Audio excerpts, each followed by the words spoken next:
Hello, and welcome to The Smiling Human, where collectively we evolve through inquiry.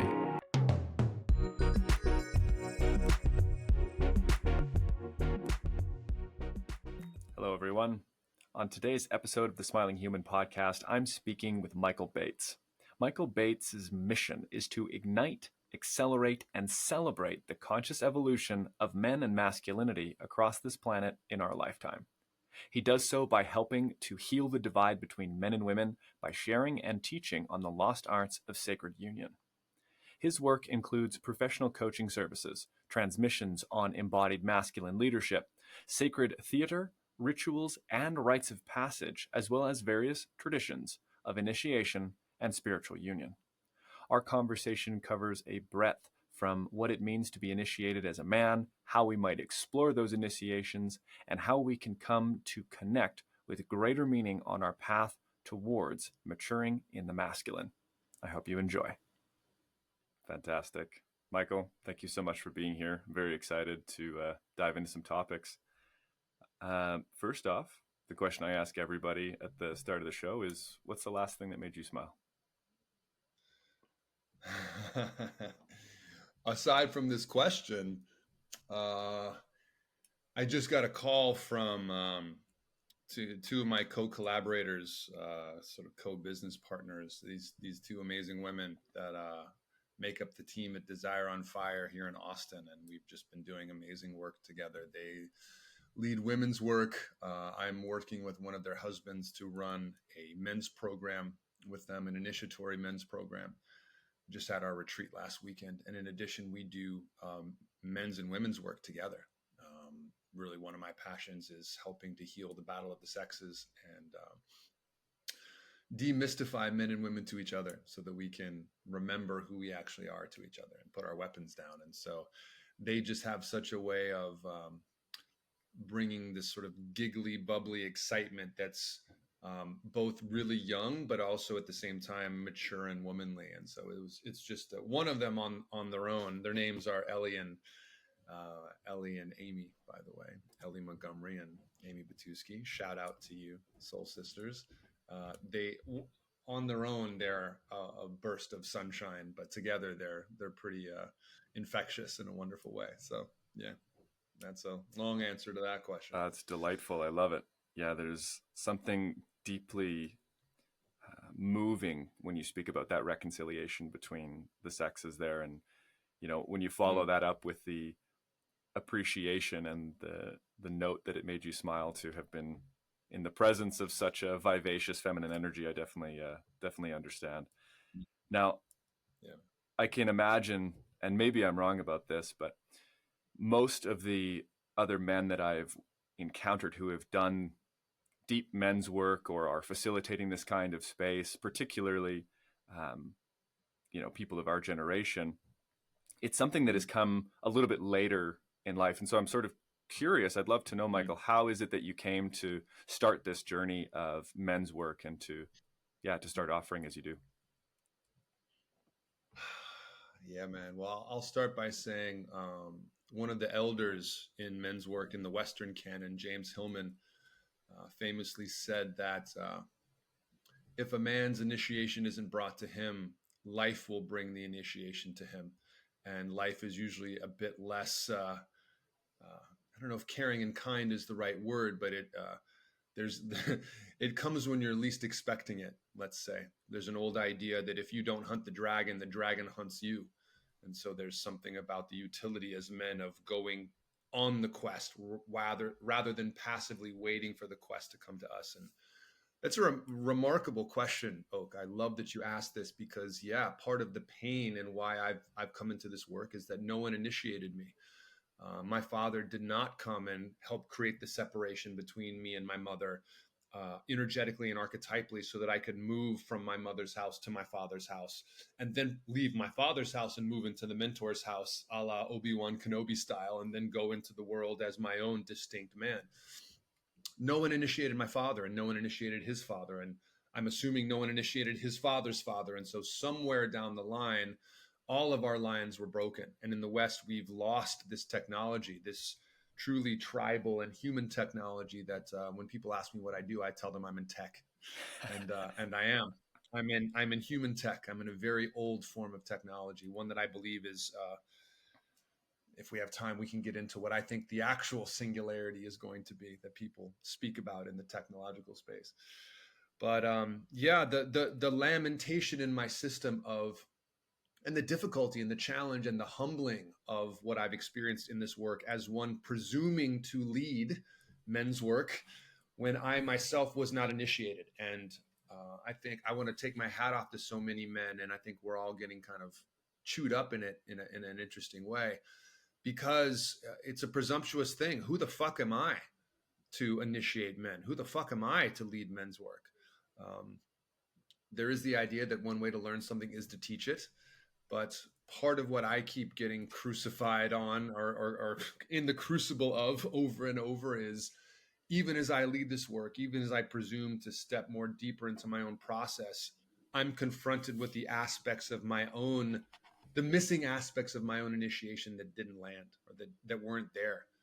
And the parts of me that are still, even as we have this conversation today, that still haven't crossed over from boy psychology into adult male psychology.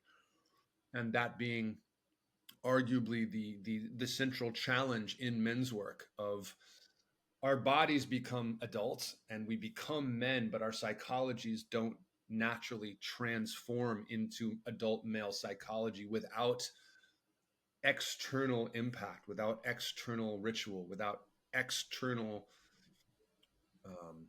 work, essentially, as necessitated to be run by other men. And, shout out to all the single women out there that are raising boys and doing their best. But no more could I initiate a woman into her womanhood than a woman could initiate a man into his manhood. So I'll pause there, man. We could go all day on that, but that's it as I see it. Wonderful question, brother. Truly. So the central themes I'm picking up, Michael, are Yeah. this void left behind from a lack of initiation. And there's obviously a recognition I'm hearing from you of the necessity and also absence of that unbroken chain of ritual from father to son. And that this void, we might say, I heard you use the words lamentation and yearning as well as is a word that came to my heart. That is the central piece of why you were driven to start seeking this. And now, being that season one of this podcast is about meaning, and I've brought you on as someone to speak and to investigate the meaning from the masculine side, I'd love to dig a little bit deeper into the ideas of initiation and ritual, particularly as it pertains to meaning. And maybe I'll put a couple ideas out and you can pick up where feels good. When you're speaking about this transition from boyhood to manhood, there's at least a transformation, yes, in terms of the human spirit, but also in terms of self-conception. And the self-conception as it relates to, as you mentioned, mother, father, and world, or even, lover as well. There's lots of different things. And eventually, as it relates to son, right? All of our roles. And that the transformation internally, I heard you say, and I would agree with you on this point, is not one that comes as natural as our physiological changes into manhood. And I think there's a very interesting point here that the technology that you're speaking of, we have some technology that is built into our cells, we might say, that takes us into the prepared state to receive the world as a man, we could say. Our bones get stronger, our muscles grow, we're able to produce our zygotes and reproduce and all these types of things. And so we are physiologically prepared. And that because, at least in my estimation and my perspective, is life is relational, there's a necessity for this extracellular technology to come in. And so I wonder if you might be able to speak to, either from your own perspective or through the work that you've been doing with men in Austin, and I assume in broader communities as well, how initiation and what it means to be a man interact. There's an intersection there that I'm curious about. Yes. Wonderful questions, wonderful reflections. And yeah, the intersection there, I think, is at the crux of that intersection lies the struggles and the challenges and the excess of nihilism, I think, that we experience and see in the world, particularly in the West, from men as men. Because in the West, as a result of postmodernism, I don't know that there's many a man you could stop on the street and ask him what is a man, that he would be able to answer that sufficiently. I don't know that you could stop anyone, male, female, or other in our culture, and ask them that and receive a definitive answer.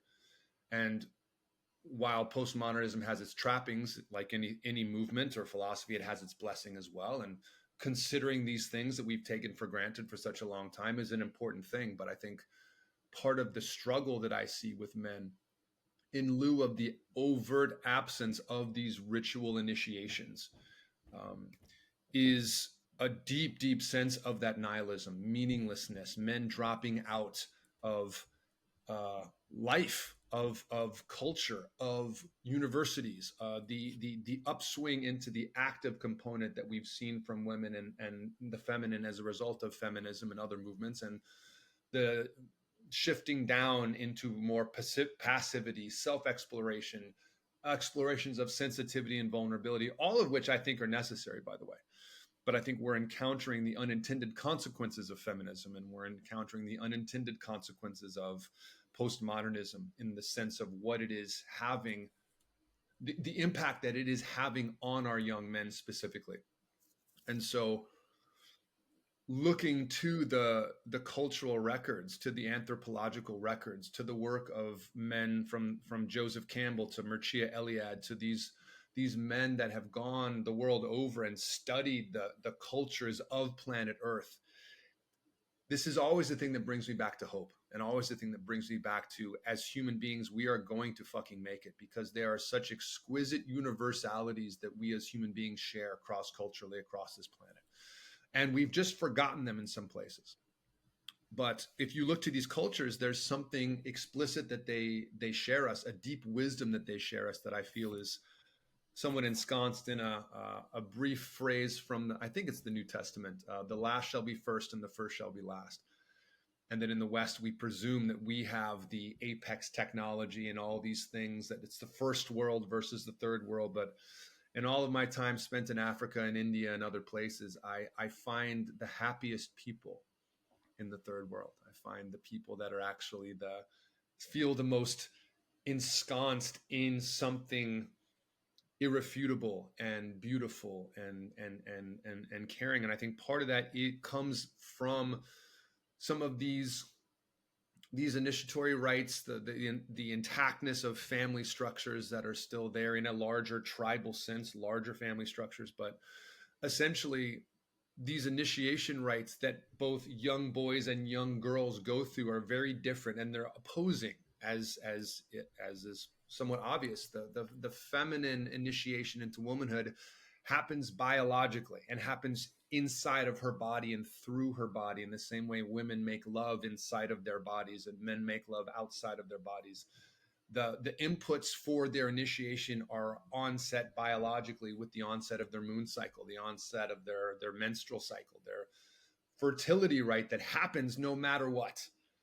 Yes, are there red tent traditions? Yes, are there traditions of the women working with the girls and being there to impact and input? Yes, but largely it happens to them whether they're aware of it or not. Now, that's not to say that Western women go through a traditional or a full-on transition, whatever you want to call it, or however we want to demark that in the sense that they do in other parts of the world. But what's the tragedy as I see it, and what I see as truly the penultimate reason for the challenges that men are having in the West, is that men do not go through a biological initiation. Our initiation is cultural.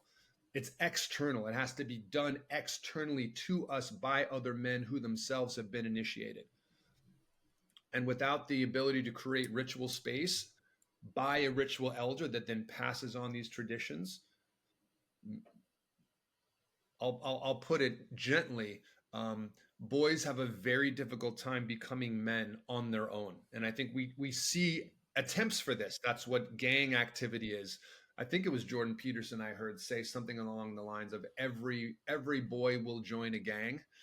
It's in his nature to do so. It's just your job as a parent to make sure it's the math team or the basketball team versus the Bloods or the Crips. But boys seek to be a part of something, and if those initiatory rites are not brought down by the elders, the elder men, the boys will try to do it themselves, and the fact is they're not able to do it themselves. And so these rites have to be initiated upon them, and they're not being done because XYZ. That's a whole other conversation. So I hope that wasn't too much. I know I got into it a bit there, but I'm obviously very passionate about this work, and this is the space for it. Yeah. Absolutely. This is great.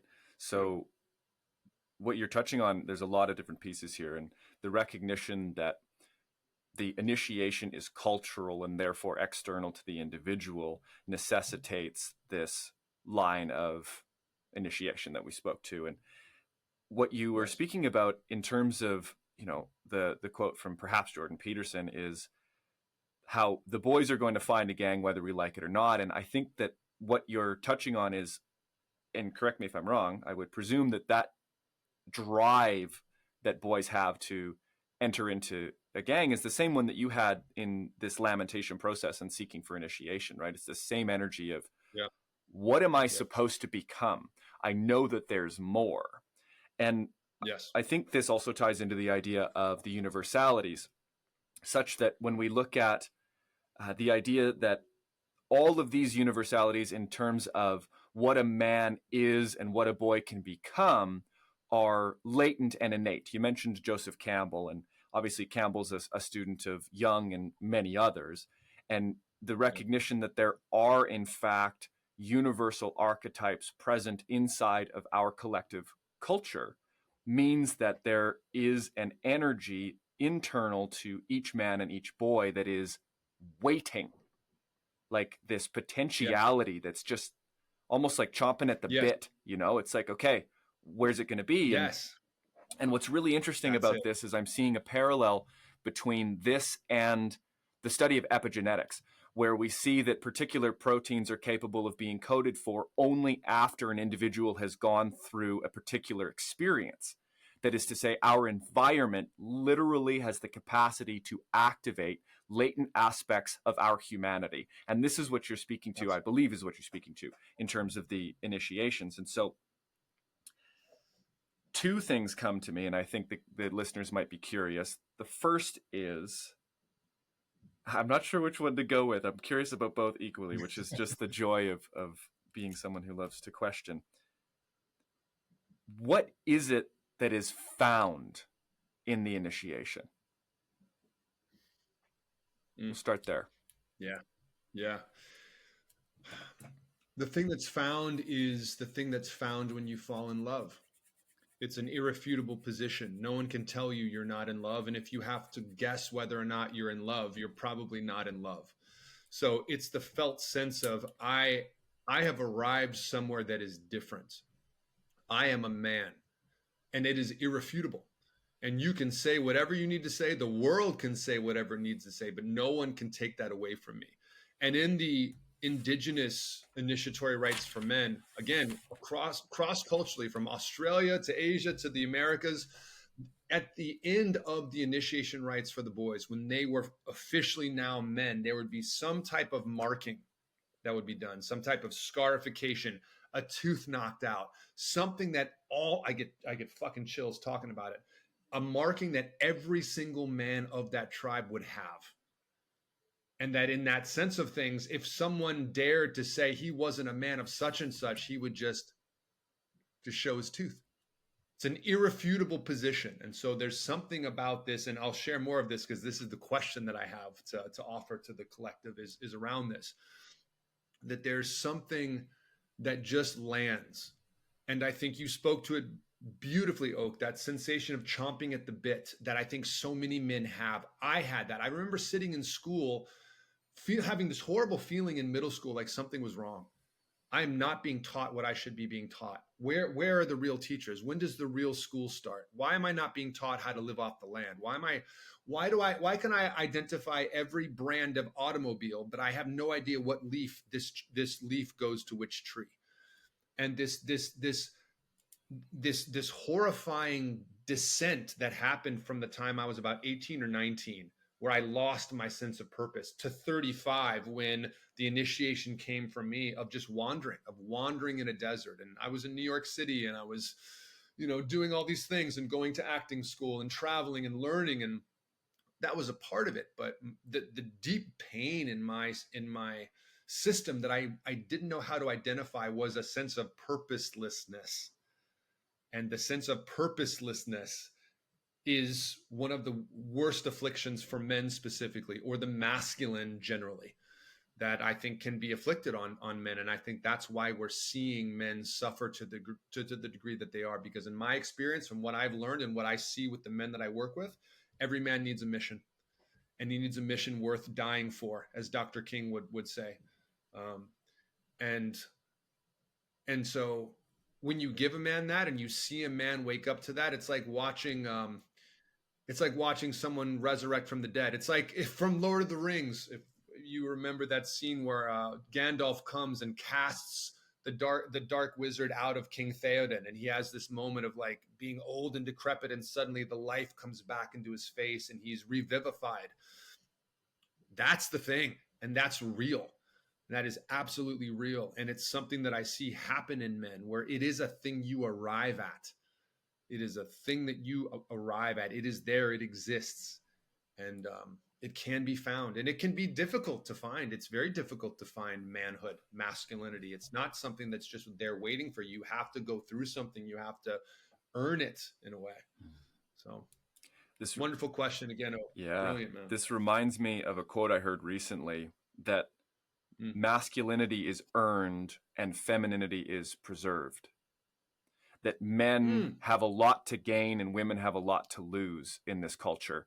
And when you're speaking about this initiation process and this arrival, this irrefutable peace that comes when we have stepped beyond the threshold between boyhood and manhood, that's what has awakened for me, is this idea of there is something to gain. And this makes a lot of sense when we look at the biological mirroring that you're speaking to, in terms of how even in the form of genitalia, the masculine is external, right? There is an outside element to this yang principle, and therefore masculinity is to be found outside, but also inside. And it's an interesting piece, right? This is the anima animus, the yin yang. There's the internal and external for both of it. And one of the pieces that came to my mind, and this is not so much a question, but sort of a revelation that came while listening, is that this mark, it's interesting because it's something that's taken, is what you mentioned, right? It's like you're scarring. We are taking away the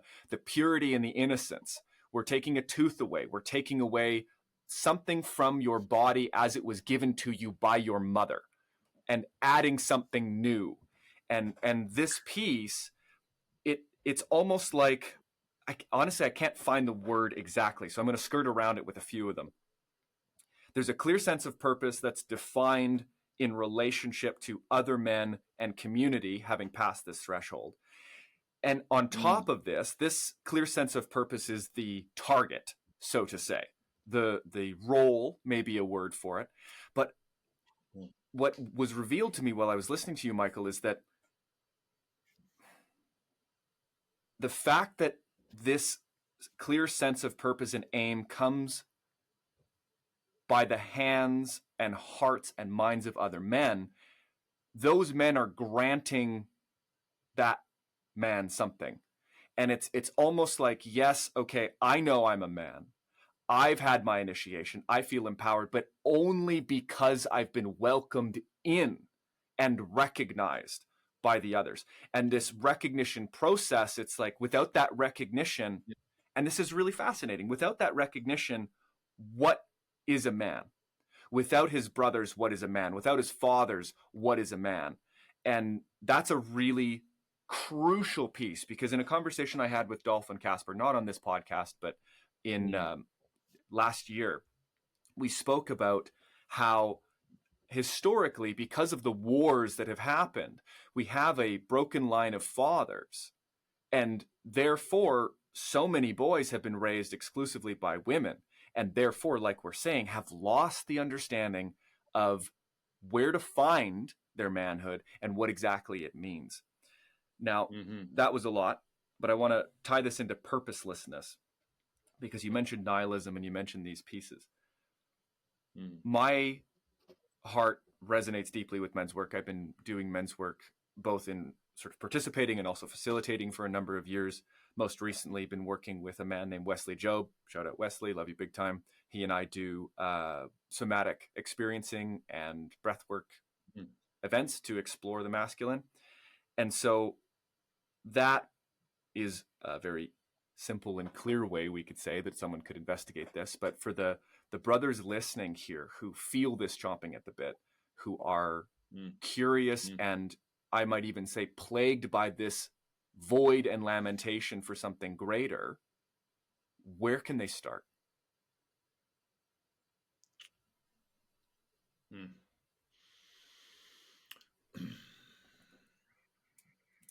It started for me when someone handed me a book at the age of 35, and that book was Iron John by Robert Bly. And in that book, the boy that's asking for his golden ball back from the wild man the final time, Robert Bly describes him as about the age of 35. And I'm reading this at 35, and I have this experience starts to happen for me where I feel like I'm on a psychedelic. I start to have this whole connection to the divine thing happening in a restaurant in Manhattan. And so I think that there are lots of different schools of thought and lots of different ways to go. And these days, men's work is starting to become a bit a dime a dozen as people start to realize the value of it and start to do it and start to lead it, even as they themselves are undergoing the process of it. There's some amazing books and amazing traditions. The two that sort of brought me into it first were the men's work, the Western men's work movement of the 80s and 90s. I mentioned one of them, James Hillman, Robert Bly, Robert Moore's seminal work, King, Warrior, Magician, Lover. The sort of mythopoetic theme that emerged from that time is really beautiful. Another line and lineage that I spent some time in is David Data's lineage. Way of the Superior Man is an exquisite work. And John Wineland has become quite popular these days and was a major student of Data's and is a disseminator of Data's work. DEIDA, David Data. And I also want to encourage people to do their own investigation, to see what's out there. My co-collaborators here in a program that we run called the King's Code, we just had our initiatory weekend for our men's collective this last weekend here in Austin, 24 men that we brought through. And we're deeply connected to a ritual elder in Botswana who is a Sangorma in that tradition. So we're connected directly to a lineage, an old lineage. And having that ritual elder in place allows us to sort of meet the old world and the new world, because there are things that need to be updated and are modern and that our young men need to be bringing into it.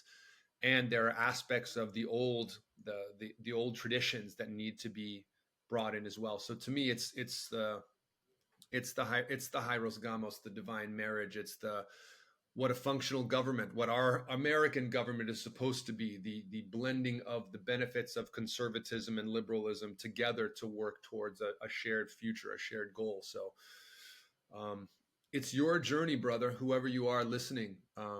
Trust and reach out and start to find ways. There's some great people out there doing great work. Trust your gut. Go with what you feel. Maybe listen to some podcasts and do some reading, and it'll come to you. It'll come to you. Beautiful. Yeah. one way too that I think that you as men out there listening can start to train for it is, we mentioned the scarification that tends to happen, and um, that scarification and that pain and that discomfort is meant to mirror the monthly discomfort that our sisters out there go through every month, the way that spirit comes to their body, or however you want to think about it, their biology happens to their body, and they go through the menstrual cycle and the pain and the descent and the difficulty and all of the emotional changes that happen in their system. As men, one of the universalities in the rites of passage and in the men's work is training in discomfort and learning to deepen your capacity to be with discomfort, to match the feminine's meeting of that discomfort biologically so that we can meet it culturally. You mentioned all the men that have been killed in wars. Yeah, there's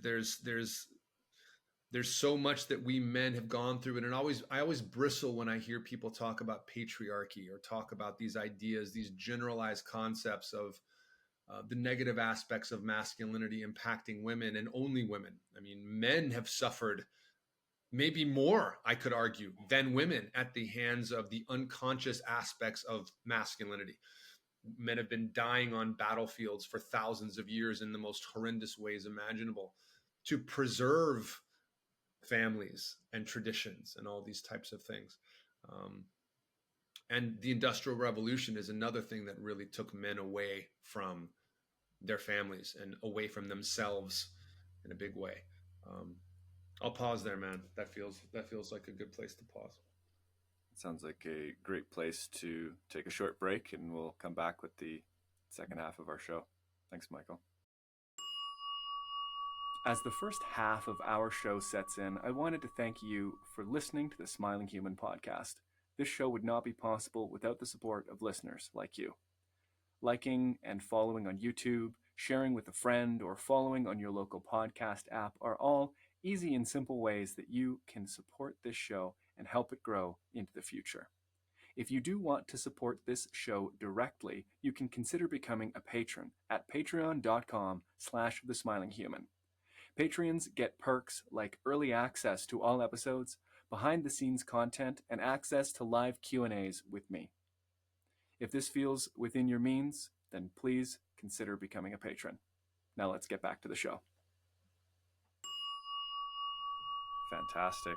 Well, Michael, I think it's about time we dive into the question of the week. And for new listeners, this is the section where I invite the guest to bring an inquiry or question, something meaningful to them to share with the audience. And I don't know what it is beforehand, so it's something I enjoy quite a lot. So, Michael, what do you have for us?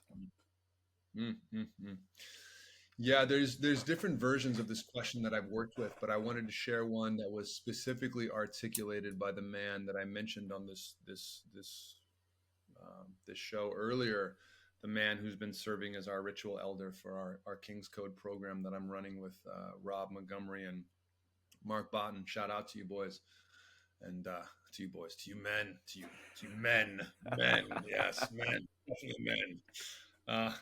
Most important thing about men's work must be taken very seriously all the time. Yes, very serious business. But yeah, one of Rob's mentors is a man by the name of Neil Campbell, and I truly hope it's all right to shout you out, Neil, with this.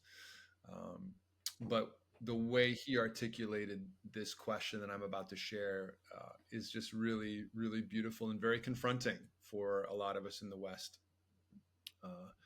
And so the question that I want to ask to everyone listening, men and women, and everyone who feels in between those two distinctions is, although I am asking it at men in the way that I'm phrasing it. So for you men out there, what makes us men as distinct from those who are not men?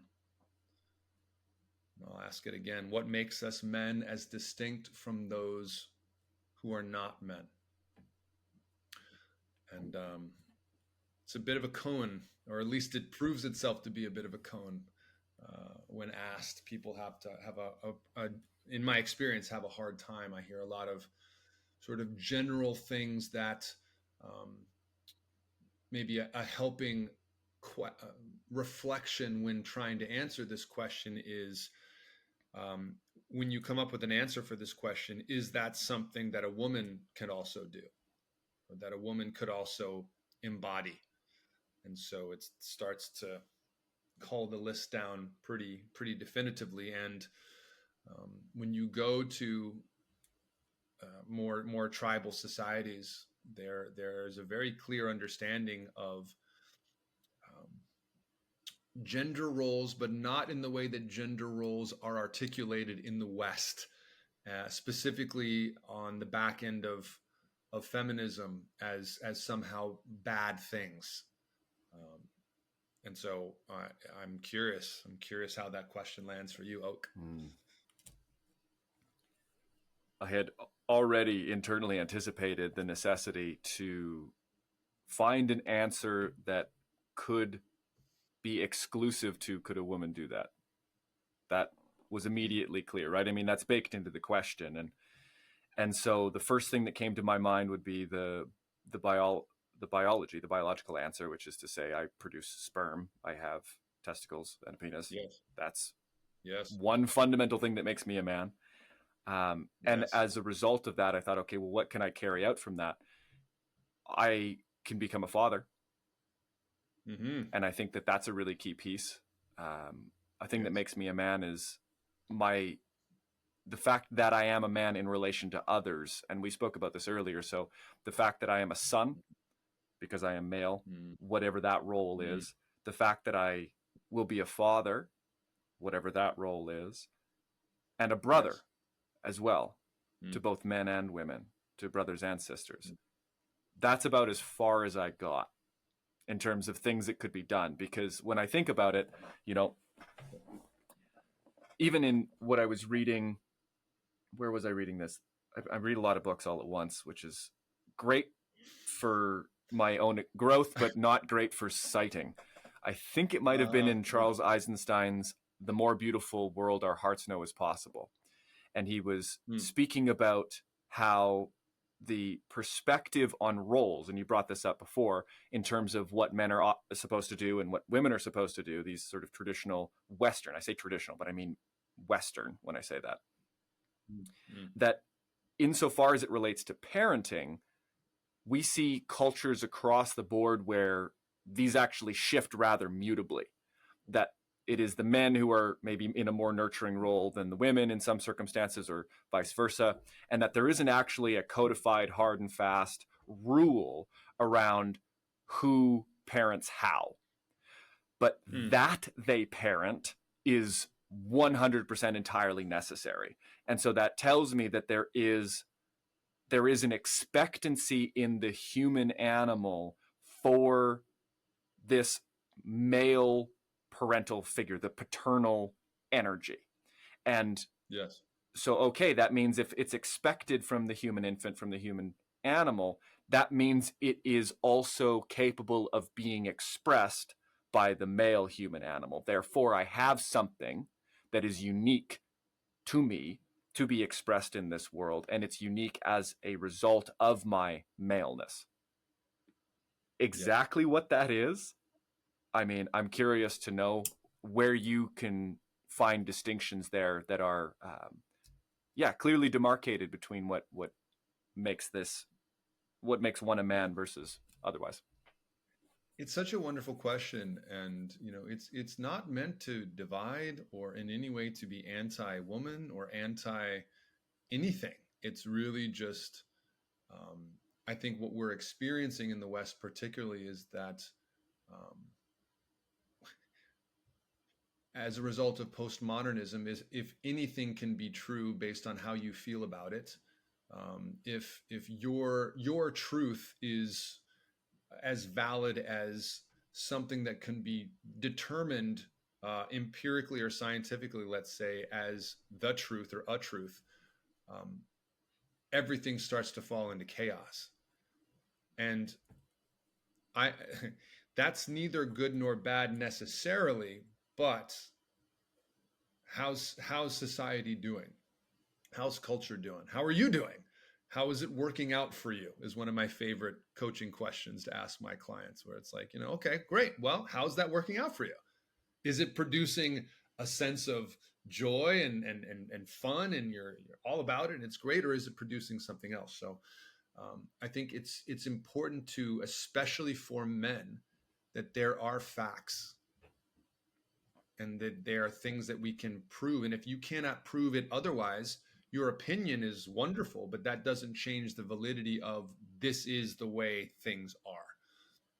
And when you do away with that, it destabilizes in a massive way. So there are facts and beliefs, and there's a distinction between those two. But those are important things to have, very important things to have. And I think our culture has been in the business of what postmodernism's business is to and again, the positive of challenging these things, of challenging these instantiations and these universalities that we've just accepted across the board. And if there is no difference between Shakespeare and a first grader's first essay, then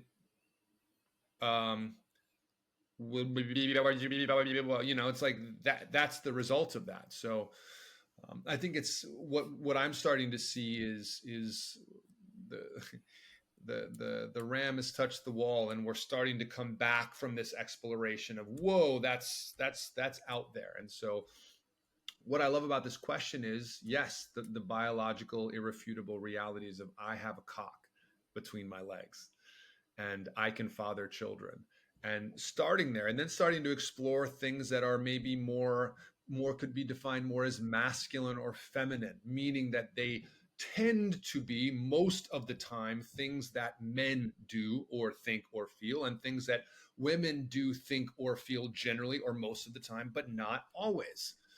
And then it gets into the subtleties and nuances of those types of things. David Deida has a wonderful teaching around the masculine being generally, not always, but generally most of the time oriented more towards purpose and mission in the world.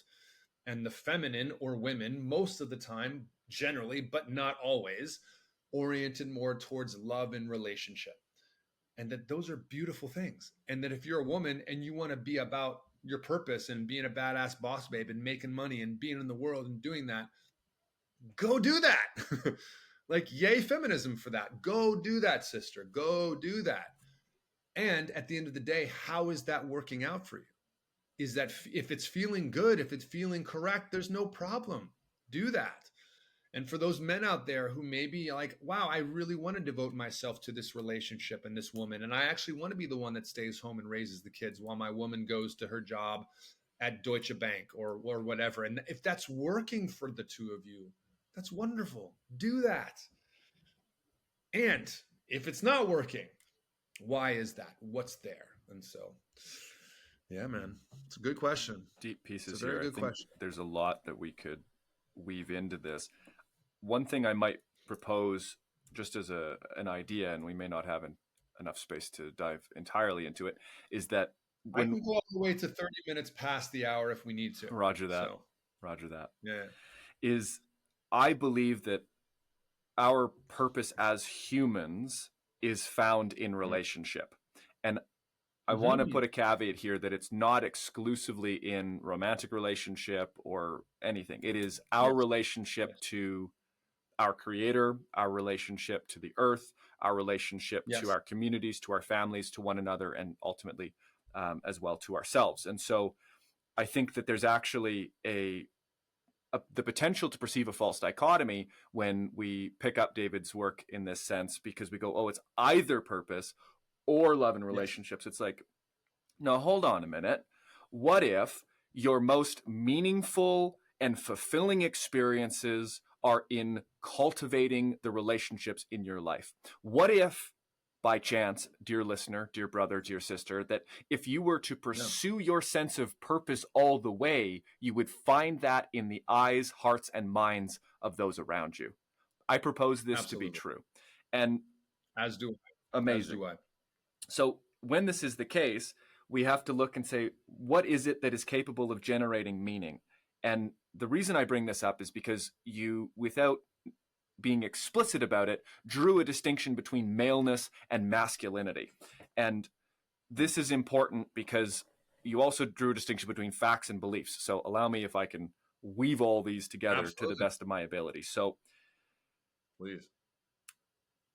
in a book called The Spell of the Sensuous by David Abram, he speaks about how language and nature are related, the more than human world. And in some senses, I wrote my book based around his thesis, at least in part. And the idea is that for any speech to have genuine meaning and therefore value, it has to be in a direct relationship with what is true, what is really real, as Jonathan Vervaeke would say. And where do we find the really real? Where do we find the true? Well, it is in its whatever it is we're trying to find, it must be. And now we're going to get a little bit meta here, but truth is an eminent quality of being. I actually don't think they're different. I think trueness and beingness are actually the same thing, because whenever we affirm a statement to say it is true, we are saying that it is, therefore it be, to, work with grammar here. Okay, the reason why this is important is because when we're speaking about facts, we have to be able to turn to that which is in order to orient ourselves meaningfully towards a goal. So this is where we can draw the distinction between masculinity and maleness, because maleness is, you got testicles, you got a penis, you can produce sperm, great. They're XY chromosome, that's our distinction of maleness. What we see then in terms of the truth about masculinity, like you're saying, falls on a gradient, because all of human behavior falls on a gradient across both of the sexes. And so when we distinguish this, we can say, what do we know to be male? Concrete. This is irrefutable. You do the check. We know this. Do you produce sperm? No. Okay, you're not on the boat. From there, we start to pick out qualities that make themselves common amongst those types of beings. And like you said, maybe they're more purpose-driven. Maybe they're more thing-oriented. Maybe they're less agreeable. Maybe they're more conscientious. Whatever it is, in terms, I'm using the big 5 personality types. This is the thing I'm most familiar with. But what we see is this bell curve, that men and women are more alike than they are different. But when you move to the extremes, and this is important, the men will be more aggressive, less agreeable, more oriented towards ideas, more oriented towards the intellect. Women will be more oriented towards compassion, to relationships, to empathy, and to beauty. Okay, that's at the extremes. Amazing. Why are the extremes important? Well, it's in the extreme differences that we actually find the distinction of male and female, and masculine and feminine. Just like if I look at a woman who doesn't have her clothes on, I go, that's an extreme difference. You don't have what I have. It's not even remotely similar in terms of its form. And that's important because the polarity is what allows us to orient our inner inner discovery as men. This is what I believe. When we get too caught up in the blurriness of what maleness is or masculinity is, we end up saying, oh, well, every direction is right. Not if you have a real aim. Are you kidding me? It's like, okay, I want to make a chocolate cake. Any ingredient will work. No. Yeah. Not true. Wrong. What do you mean? Pork in your chocolate cake wouldn't work? I mean, no, it wouldn't. One, I don't eat pork, and two, you would just ruin my cake. So anyways, so this postmodern piece is really important, because I want to bring this back to something that's applicable in terms of the men who are looking to orient themselves towards their own purpose. Yeah. Relying on facts is important, not at the expense of emotions and relationships. Because one thing that we see with polarity is that it needs to be tempered and it needs to be informed by its equal opposite. That when we lean so heavily into what is male and masculine at the expense of the feminine, what I have seen, both in my own experience as well as in the men that I've worked with, is that there is this ossification into order. These are the facts. This is how it has to be. It cannot change, which is like you spoke to, I think in the break, maybe the listeners didn't hear it, but the balance between conservatism and liberalism. It's this force that holds back and this force that expands.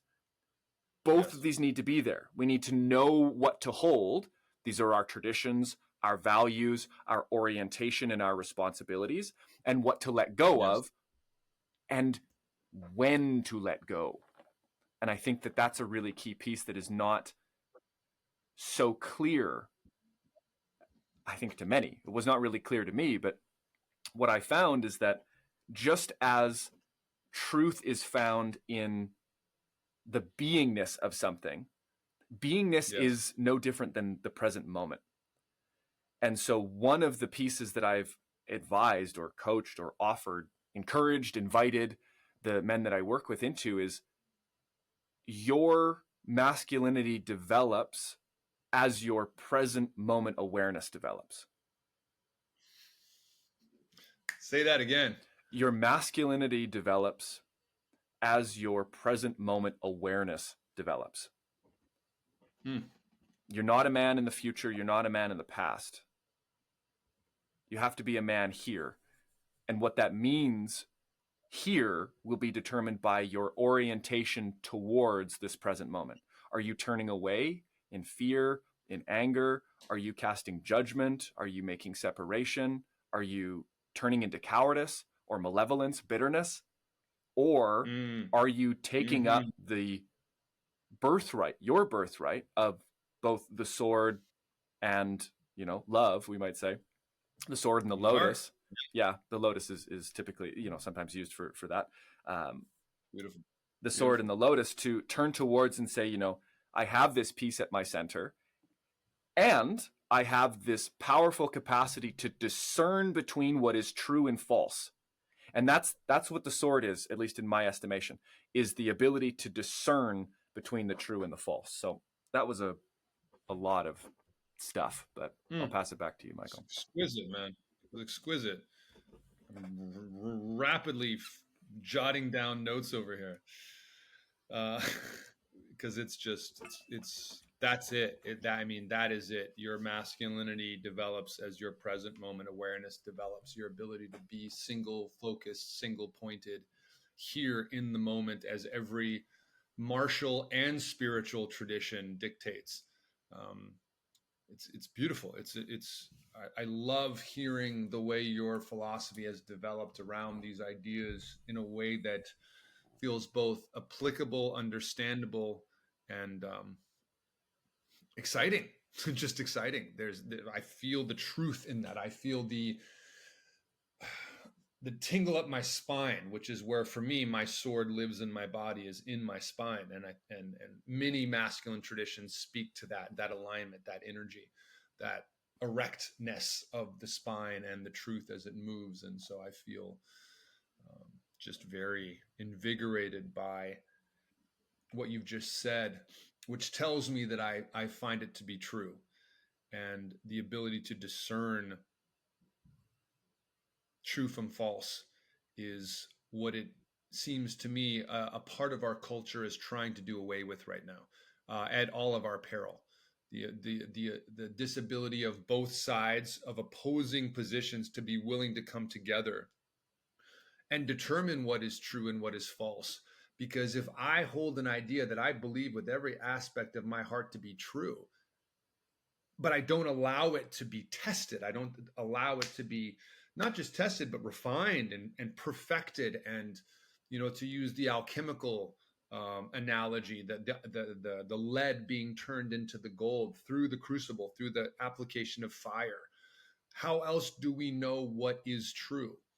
And to be able to do that as a collective, as a community, as a country, is so essential. And when you don't have that, you have what I see happening now in the world, which is, or at least in the West, is this just the oldest military tactic in the book, as we talked about on the break, this dividing and conquering of us, one against each other, brother against brother, a Cain and Abeling,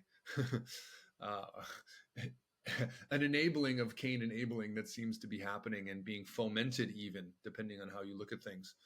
And but at the same time, what a gift to be able to uh, come together as men to call these things as we see them. I'm want to give a shout out to another brother who I've had on my podcast recently, a man that works with sacred tobacco and who held me in a 7-day fast that I went on in the wilderness in February of this year, 2024.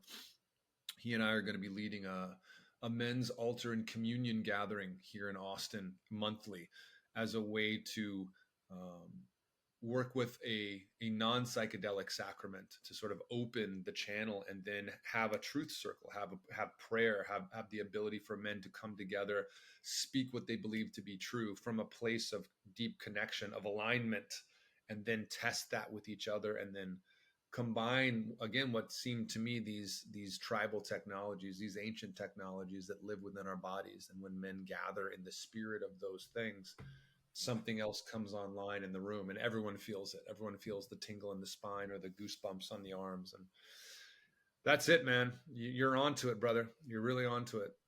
Yeah. I appreciate that. And I appreciate everything that you've brought today, Michael. This has been an exceedingly fulfilling and enjoyable conversation. I hope the listeners feel the same. And for those certainly has. For those out there who are curious to know more about what you do and where they can find you, where can they go? Absolutely. My website's the best place to go. It's www.mikaalbates.com, but it's spelled a little uniquely. It's Mikaal, B as in boy, ATES. And yeah, my mission here in the world is twofold. I'm here to accelerate and celebrate the evolution of men, healthy masculinity and masculine consciousness across this planet in our lifetime. And I'm here to help end the battle of the sexes and bring men and women together, putting our weapons down to remember the sacred arts of sacred union. And so that's what I'm about. And that's what I love to talk about. And thank you for honoring me today with the opportunity to speak with you. It was, as you mentioned, truly fulfilling. And I just feel lit up and ready to leap into my day. So fantastic. Yeah, I'd love to maybe flip the script and have you on my podcast as well. Be a real treat. It'd be a great honor. Happy to. Thanks for listening to this episode of the Smiling Human podcast. If you enjoyed it, please consider liking and subscribing on YouTube or giving a follow on your local podcast app. I know I said it in the mid-roll, but I'll say it again. If you'd like to support this show directly, you can do so at patreon.com/thesmilinghuman. You'll gain access to perks like early access to episodes, behind-the-scenes content, as well as access to live Q&As. Also, I've just produced an insight journal and I want to give it to you for free. You can find access to this month-long personal development journal in the link below. This is in the show notes or in the YouTube description. Also, if you feel inspired by the sharing that has taken place in conversations like this, and you want to work with me directly, you can find a link to a free call below. Thanks so much for listening. We'll see you again.